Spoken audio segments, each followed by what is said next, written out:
अहिल्यानगर शहरातील समस्त मुस्लिम समाज, समस्त ख्रिश्चन समाज आणि Republican party of India Gavai गटाच्या वतीने तात्पुरत्या स्वरूपात कत्तलखाना त्वरित उभारण्यासाठी परवानगी द्यावी अशी मागणी जिल्हाधिकारी यांच्याकडे निवेदनातून केली आहे। नगर रचना विभाग अहिल्यानगर मार्फत जावक क्रमांक 2693 या पत्राच्या अनुषंगाने 169 ते 172 यापैकी मंजुरी झालेल्या जागेवर कत्तलखाना अर्थात स्लॉटर हाऊस उभारण्याबाबत जिल्हाधिकाऱ्यांना निवेदन देण्यात आले।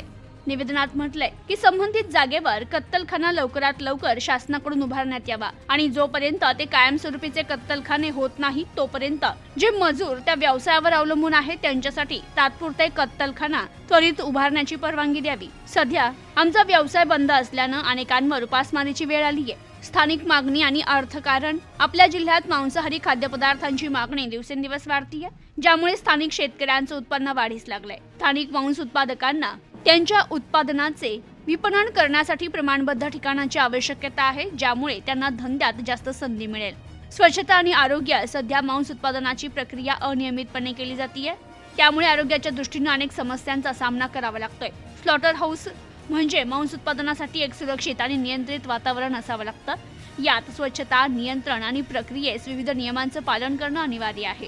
प्राण्यांच्या जीवनाच्या गुणवत्ता वाढविण्यासाठी योग्य कायदे आणि नियमांसह एक स्लॉटर हाऊस आवश्यक आहे। स्लॉटर हाऊस स्थापन झाल्यास स्थानिक समाजात रोजगारांच्या संधी निर्माण होणार आहे। गटसंपर्क वाढवणं आणि नव्या उद्योगांना प्रोत्साहन देणं यामुळे स्थानिक अर्थव्यवस्था मजबूत होईल। विविध व्यवसायांमध्ये रोजगाराची वाढ होईल। स्थानिक समुदायामध्ये आहाराशी संबंधित माहिती आणि जागरूकता वाढविण्यासाठी हा एक चांगला मंच आहे।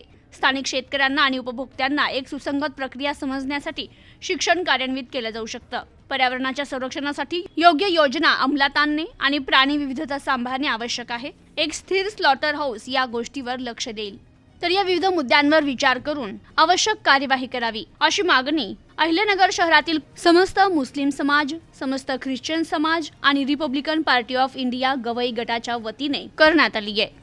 Bureau report, news today 24 Ahilyanagar.